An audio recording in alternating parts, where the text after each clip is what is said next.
saya berkeinginan melanjutkan profesi atau pekerjaan orang tua saya karena saya sadar bahwasanya saya dibesarkan di dalam dunia pertanian.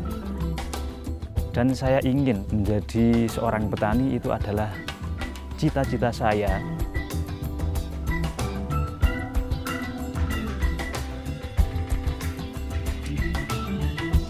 Generasi muda adalah salah satu penerus pertanian sebagai halnya pejuang pangan. Dan saya ingin memajukan dunia atau sektor pertanian menjadi maju, menjadi baik, lebih baik dari sebelumnya.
Ya, untuk sayuran-sayuran yang kita tanam ada puluhan macam sayuran karena melihat permintaan pasar yang sangat banyak sehingga kami harus menanam sayuran tersebut.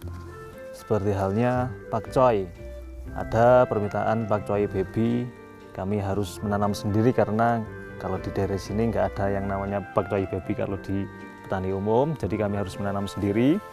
Terus ada selada hijau, selada merah, ada kel, ada romen, ada bayam Jepang, bayam horenzo, ada daun ketumbar, wanshui atau koriander. Tomat juga ada bermacam-macam karena juga melihat pasar yang menginginkan harus menanam tomat tersebut. Kami menanam tomat ceri, tomat kuning, ada tomat ratu, terus ada tomat hitam. Kami itu menanam semuanya. Keluasan lahan yang ada di sini kami kira-kira sekitar 1000 meter persegi, dan itu ditanami berbagai macam sayuran kebutuhan pasar.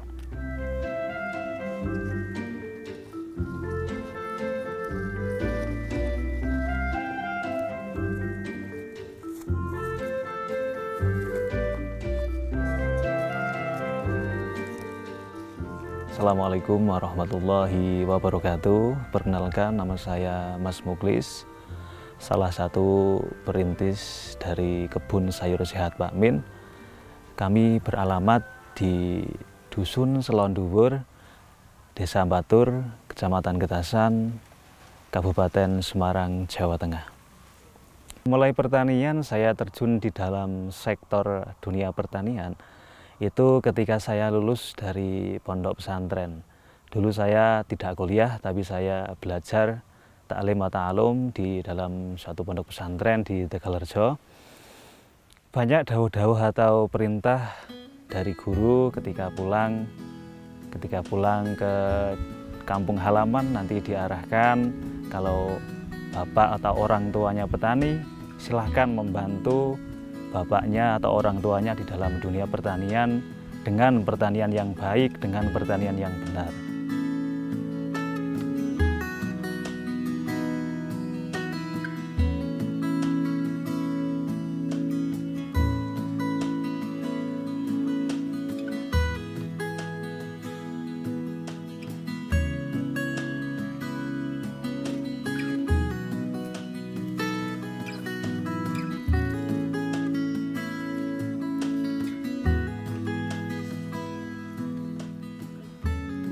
Oke sahabat semuanya, ini namanya tomat indigo rose atau tomat hitam. Kondisi tanamannya seperti ini, karena kemarin pada bulan Januari cuaca yang ada di daerah sini itu sangat ekstrim sekali, hujan deras setiap hari, berpengaruh sama kondisi tanah yang sangat lembab, jadi menghasilkan tanamannya itu agak seperti layu dan keriting.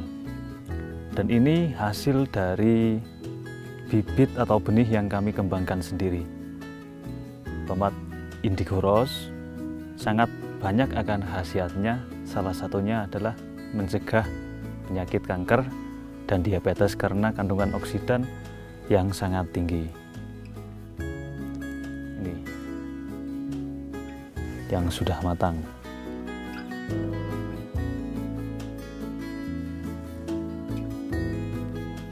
Jenis tomat indigo rose atau tomat hitam ini berusia sekitar 1 bulan dan ini sudah siap untuk diaplikasikan ke media tanam.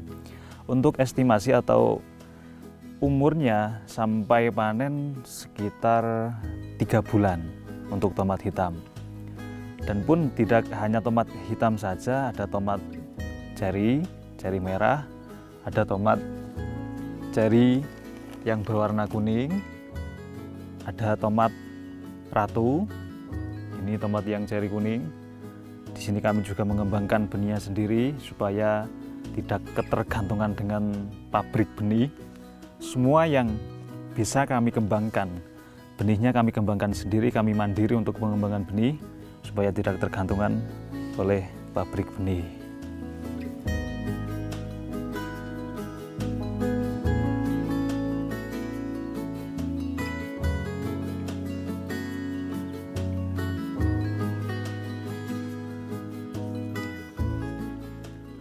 Oke teman-teman, ini namanya bunga refugia.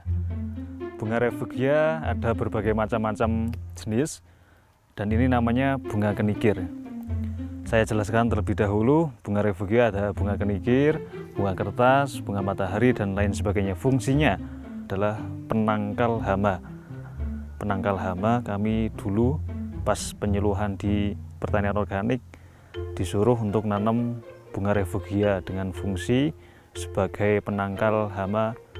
Kalau hama-hama yang biasanya datang adalah kutu-kutu kebul. Kutu-kutu kebul itu biasanya mencari warna-warna yang cerah. Yang cerah nanti akan mendatangi bunga tersebut.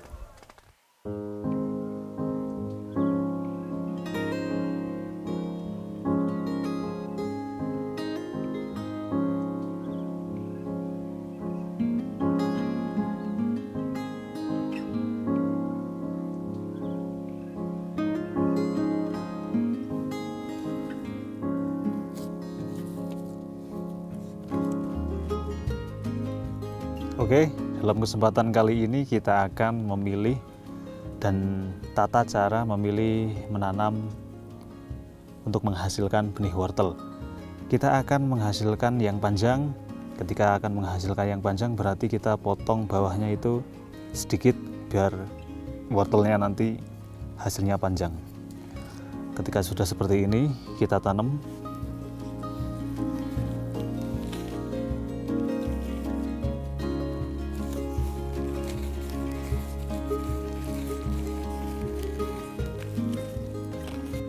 Untuk yang kedua, kita nanti memilih benih untuk jadikan benih yang agak gemuk, yang tidak terlalu panjang, berarti kita motongnya agak panjang. Sekitar segini, kita aplikasikan ke media tanam.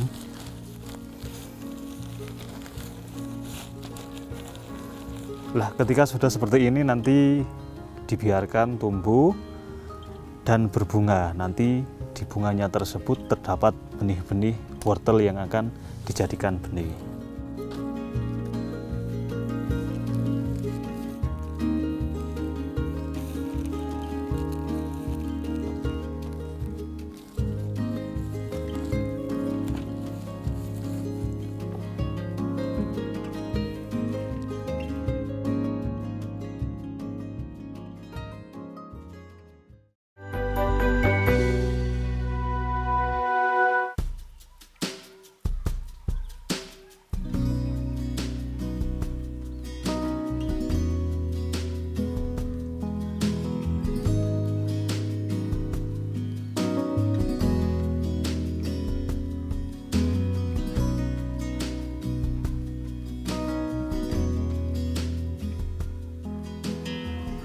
Di kesempatan kali ini saya akan membuat pupuk cair atau pembenah tanah yang namanya bisa disebut JMS atau Jadam Microorganism Solution.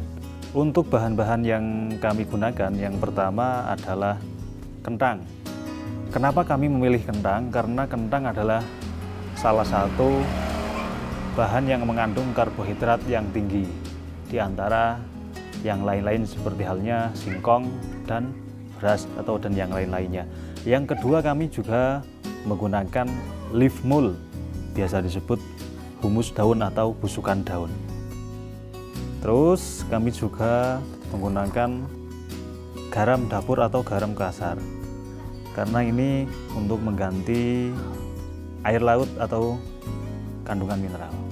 Ya, untuk takaran atau skala pembuatan JMS atau Jadam untuk leaf mold itu takarannya beratnya 500 gram atau setengah kilo. Kita taruh ke dalam kain yang tipis supaya nanti bisa meresap.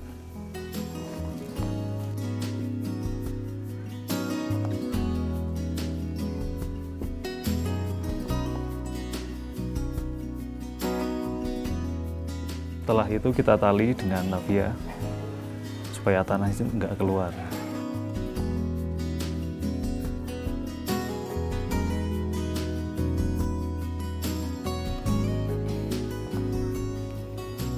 Untuk proses selanjutnya, untuk membungkus kentang,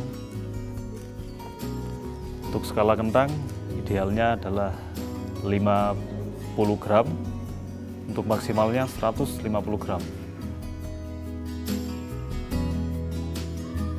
Ini untuk kentangnya kita rebus terlebih dahulu sampai dengan teksturnya lembek atau empuk, baru nanti kita bisa digunakan.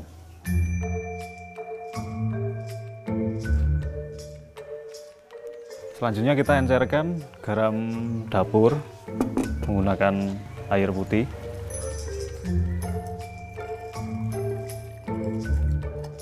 Untuk takaran garam dapur itu 50 gram. Untuk JMS sendiri itu pembenah tanah supaya subur tanahnya dan tidak ada kandungan-kandungan kimia yang ada di tanah. Ini setelah cair, kita masukkan ke dalam 10 liter air. 10 liter air ya teman-teman.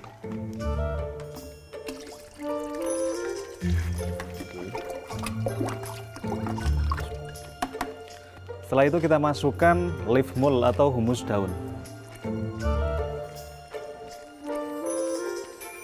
Terus sampai berubah airnya. Selanjutnya kita masukkan kentang yang tadi sudah direbus. Kita peras sampai hancur dan mengeluarkan air. Nah, setelah jadi nanti untuk mikroorganisme dalam setiap 1 cm kubik Jadam terdapat 100 juta mikroorganisme yang terdapat di dalamnya.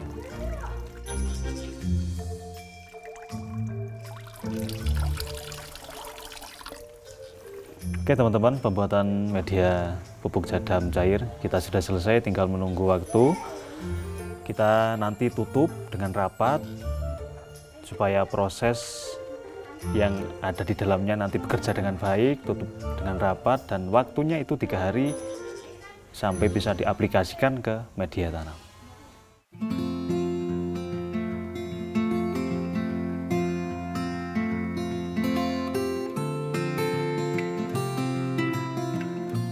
Generasi muda adalah salah satu penerus pertanian sebagai halnya pejuang pangan. Kalau kita berbicara di dalam sektor pertanian, tidak lain kita berarti berbicara soal kehidupan. Lah, ketika kita berbicara dengan soal kehidupan, entah itu kehidupan apa yang kita tanam, terus perawatannya bagaimana, ataupun nanti kehidupan seseorang yang akan memakan apa yang kita tanam.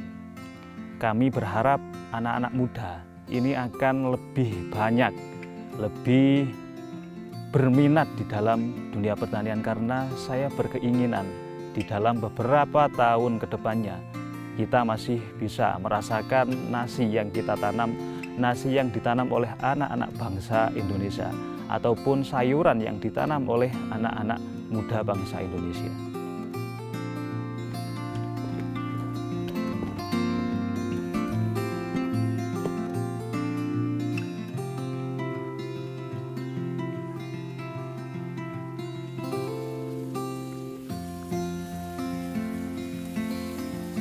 Oke teman-teman, ini adalah salah satu lahan kita yang kami tanami wortel, adapun jenisnya adalah wortel Brastagi melihat permintaan pasar.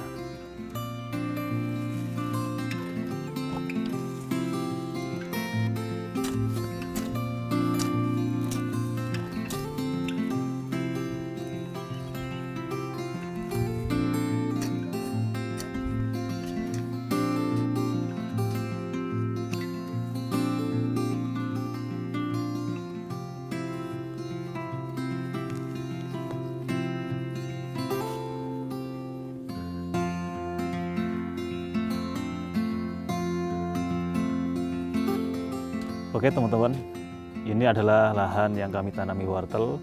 Sebelum kami tanami, kami gemburkan terlebih dahulu dan kami siram di media tersebut. Untuk penyiraman kami memakai pupuk yang kami buat sendiri adalah jadam supaya tanah itu lebih subur. Untuk usia panen wortel tersebut sekitar 3 bulan nanti sudah bisa dipanen.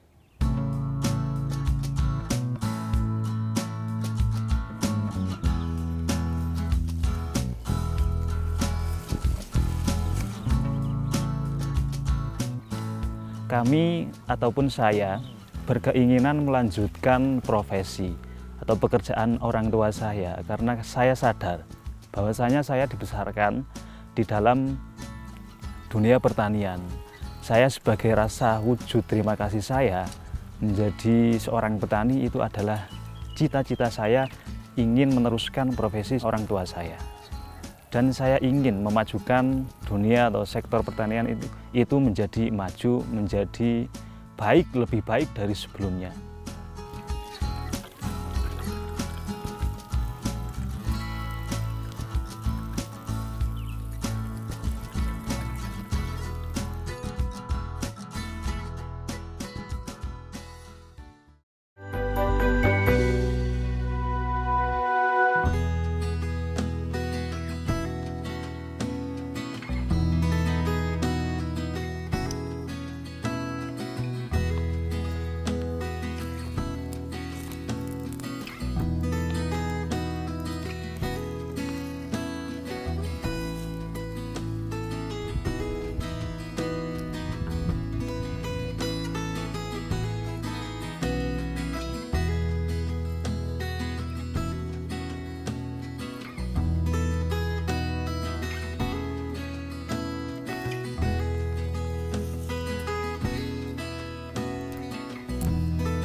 Assalamualaikum.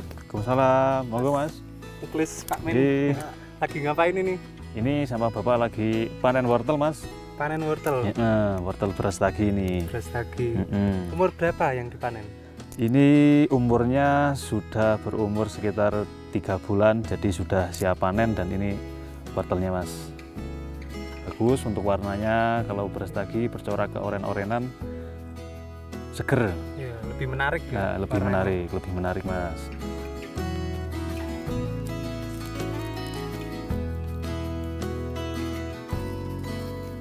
Tentang edukasi pertanian, sebenarnya kami selain memasarkan hasil dari yang kita tanam, mendatangkan pengunjung atau pembeli yang datang langsung ke kebun, kita juga memberikan edukasi secara langsung bagaimana atau manfaat besarnya kita mengkonsumsi sayuran-sayuran yang ditanam secara organik, tentunya akan lebih menyehatkan, lebih menyegarkan pada tubuh kita.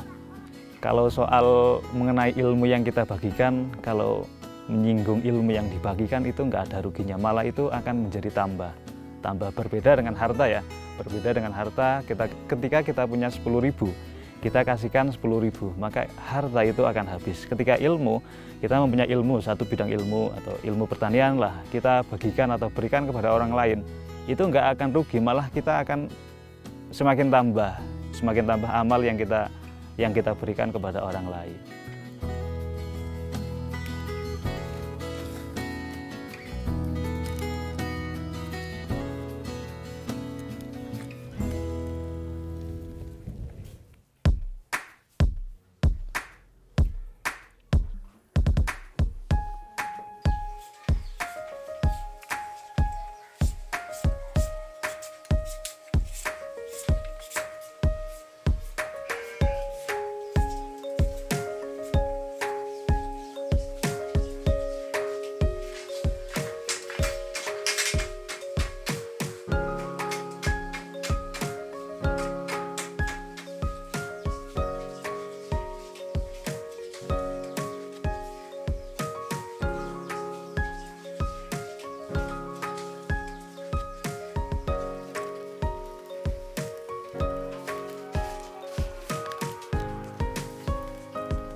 Kalau menurut saya pribadi, ini harus dipecahkan ya. Pemikiran-pemikiran seseorang yang bertani secara organik itu harus membutuhkan biaya yang mahal. Kalau menurut saya itu biayanya nggak terlalu mahal. Bahkan bisa dikatakan itu sangat murah lah, sangat murah sekali untuk bertani organik. Yang penting catatannya kita tahu ilmunya. Oh, yang diaplikasikan ini harus pakai pupuk apa? Apa kita harus beli di pabrik, beli di toko, atau kita bisa buat sendiri? Kalau kita bisa buat sendiri, kenapa kita nggak buat sendiri? Kan itu lebih murah. Untuk harapan saya ya, kepada teman-teman yang sudah terjun atau bertani secara organik, teruskan saja, karena kita visinya itu menjaga lingkungan dan melestarikan alam.